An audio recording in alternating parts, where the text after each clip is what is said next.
In this episode, I'm sharing a bit from behind the scenes as I was making the episode why I would never go fully electric while waiting for the slowest immigration ever here in Saumlaki. I had so much bad weather, I had nothing else to do than making episodes for you to enjoy. But it did not come easy, as my power on demand is the worst solution you can have, a Fisher Panda. It's almost too funny as I'm struggling to finish up my episode about why I would not go fully electric. The electricity has been my main issue. I also met a lovely Australian couple and was invited to dinner on board their spacious motor sailor Salty Dog.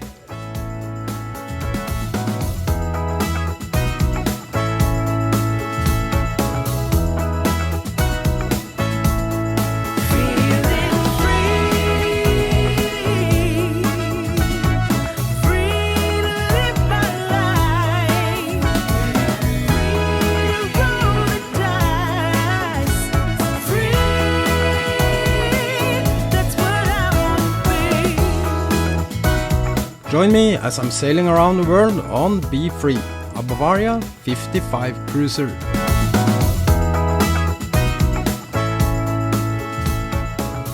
After not only days but weeks of endless rain and stormy squalls, I started to feel a bit stuck on board. With frequent gusts above 50 knots, it's not the time to leave Be Free unattended. And as much as I wanted to just leave this exposed region, I'm also still waiting for the immigration. Partly because of the weather has been too bad to even think about picking up and transporting anyone back and forth to Be Free, but mostly because it seemed to never fit into their schedule, even though they demanded to have an inspection on board as well, and I felt forced to just wait, as the last thing I want is problems with immigration. So I was utilizing this weather and waiting time to do some mass production of YouTube episodes, trying to catch up as I'm a bit behind after my long sail with all the delays and cyclones in my way ever since Fiji. Because of this weather I run out of petrol for my Honda generator. It has just not been enough sunshine the last 3 weeks, including the end of my sail towards Saumlaki.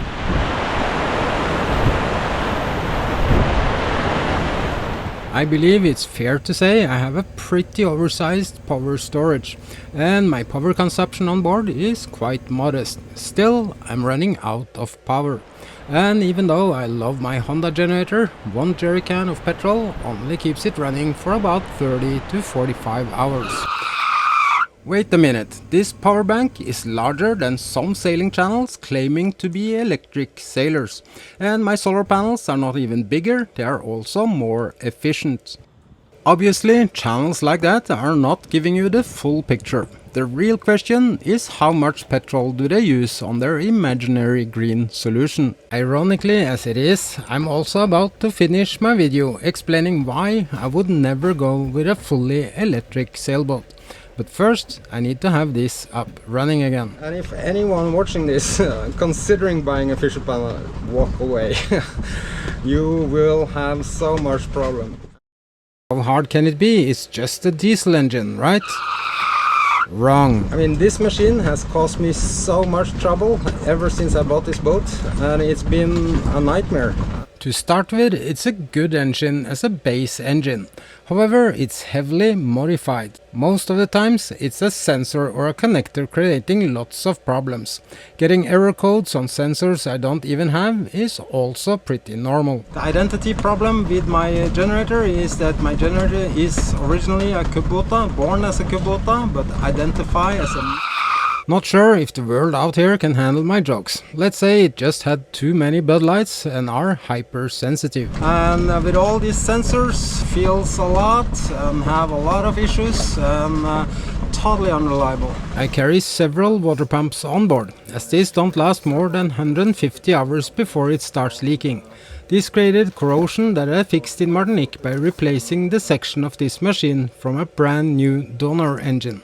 I'm not gonna walk you through all the things that fails with this machine, but as you can see, it's a lot of things separating this as far from just a diesel engine you can get. And I have not even talked about the inverter part of it. And this is important to understand about a diesel generator. Unfortunately, I'm out of petrol and it's difficult to get petrol here, and it's been like really bad weather for the last weeks. I'm low on power and I'm low on water. Having a water maker on board also means it needs to be backflushed at least once a week, if not in use. And I also need my generator to produce energy so I can edit videos and upload episodes.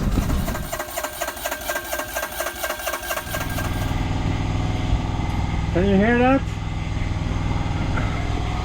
That's something exotic as the sound of a Fisher Panda actually running. It turned out to be nothing wrong with the starter. Took quite a lot of time, and of course this time it was also a sensor. Man. My point is, and as I'm sharing right now, at some point you will be depending on having a source for power on demand. Like it or not, but this is the reality. Being dependent on this machine, however, is a nightmare. It's almost too funny as I'm struggling to finish up my episode about why I would not go fully electric.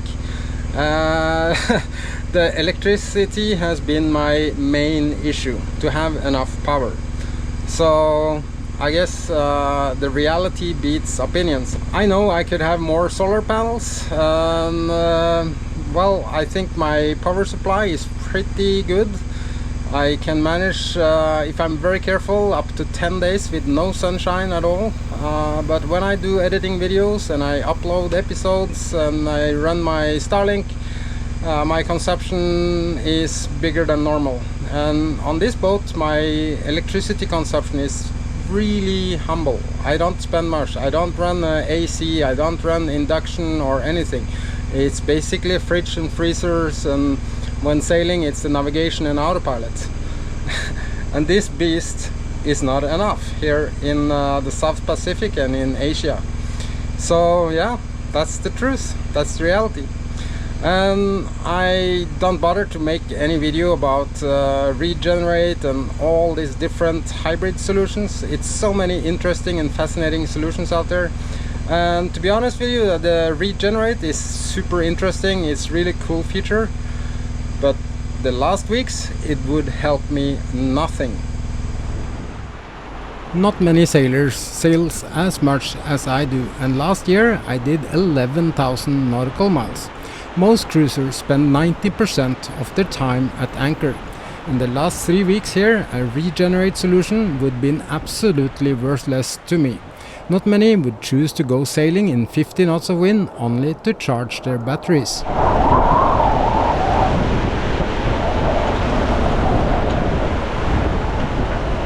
And between the squalls, a wind generator would not help much either.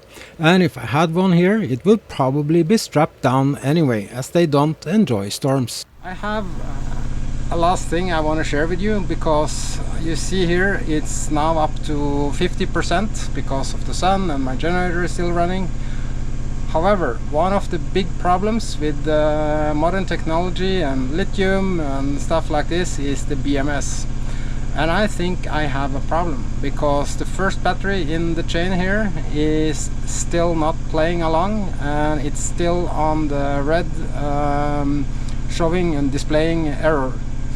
So you can see here, I'm not a paid influencer, nor do I consider myself as a YouTuber. I'm only a sailor sharing the reality. So that's 1 out of 7 of these batteries that's not playing along anymore. So I'm gonna give it a chance, and I'm even gonna try to hook it up separately and charge it alone and to see, but for now I'm just gonna shut it off. Remember, this beast is only my power bank, and I even have energy stored in starter batteries and my separate domestic household bank. The total amount of energy stored on board is much more than only this. Meaning I can tell when someone is not telling you the truth about electric sailboats. Just as easy, only truly experienced sailor would understand this is not a storm. But not only believe, but understand the fact this is a violent storm, even though the waves are smaller.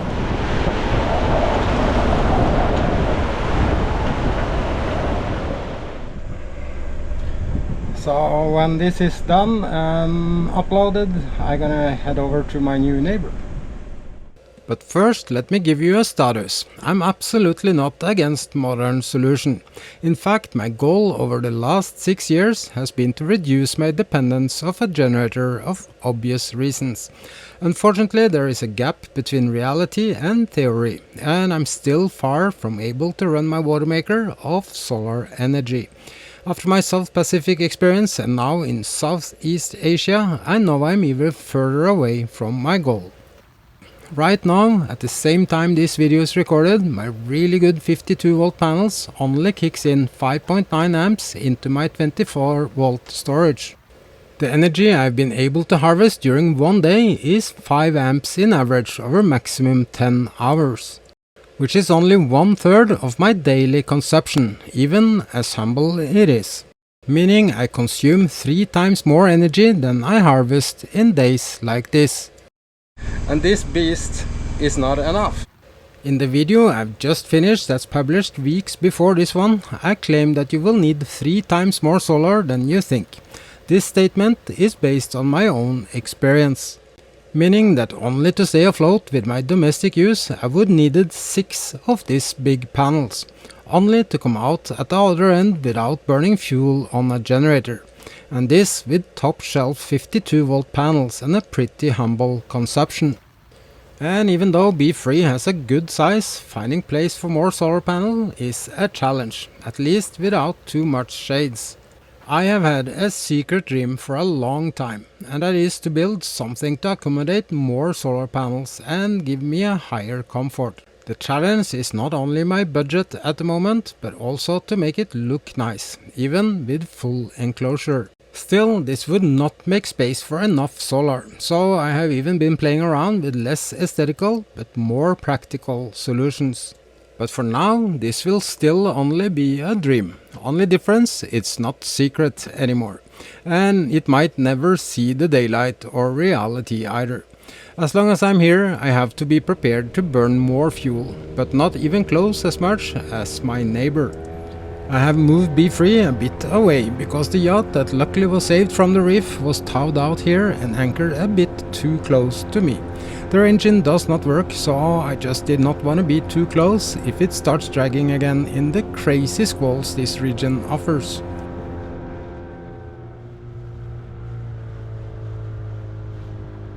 This is Salty Dog, and Robin and his lovely wife invited me over for sundowner and dinner, now as we finally have some nice weather. Lots of space in this sail-assisted motor yacht, and I'm quite excited not to only be a bit social, but also see this interesting ship they use for liveaboard.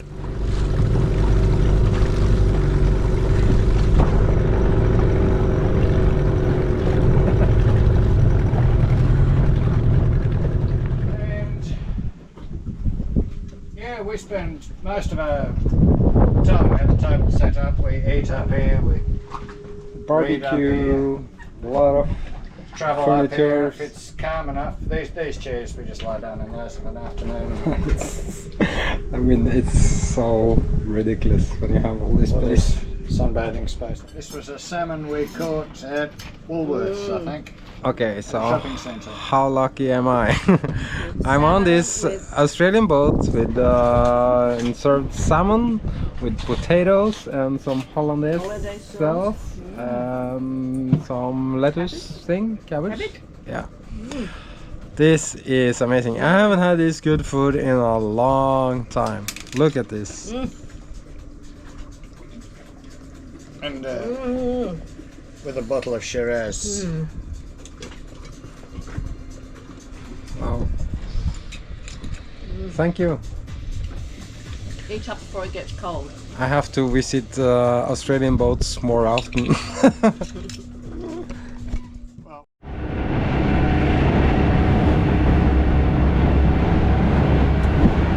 you can see, this is not my thunder.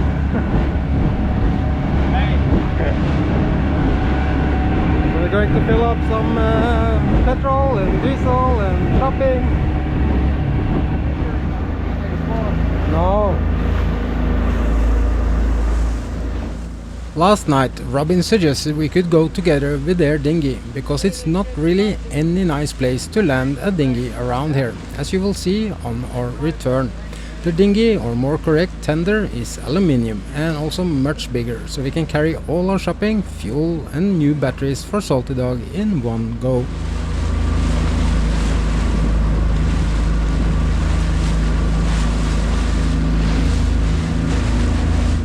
Saumlaki is not that far from Darwin in Australia, where they come from, and Robin has been here before, so he has contacts and knows his way around.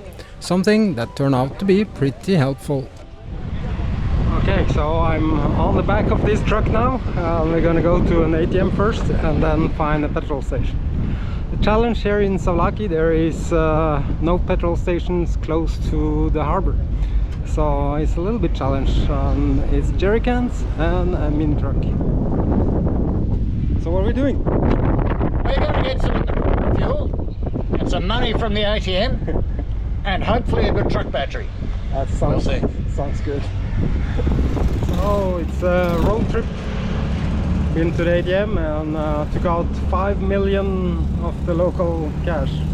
Now I feel like a drug dealer. It's like 5 million in my pocket. 1 million rupiah. But it's worth nothing. One thing in New Guinea, you never see chickens because they kill them all.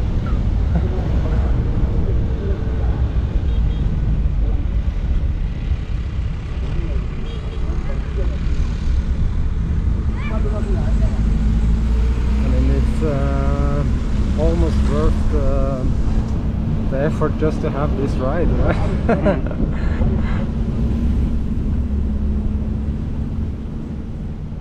There is no marinas around here, and something simple as getting petrol or diesel is quite an adventure. But we managed, and we even got the batteries for Salty Dog.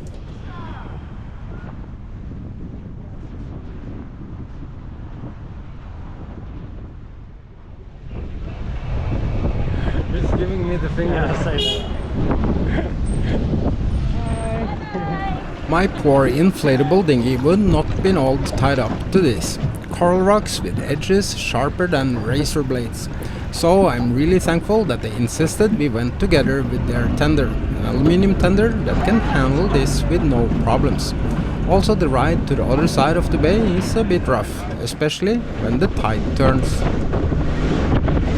After messaging the immigration again, trying to make an appointment for renewing my visa in a few days, I got another surprise. They cannot do this here. Now I have a serious challenge. Thank you so much for watching and for being here. Also thank you for helping me growing this channel by subscribing. And remember to hit that notification bell not to miss my Southeast Asia adventure. A special thanks to all my amazing patrons supporting and helping me following my dreams. I don't know what I would done without you guys. Much love from me on Be Free.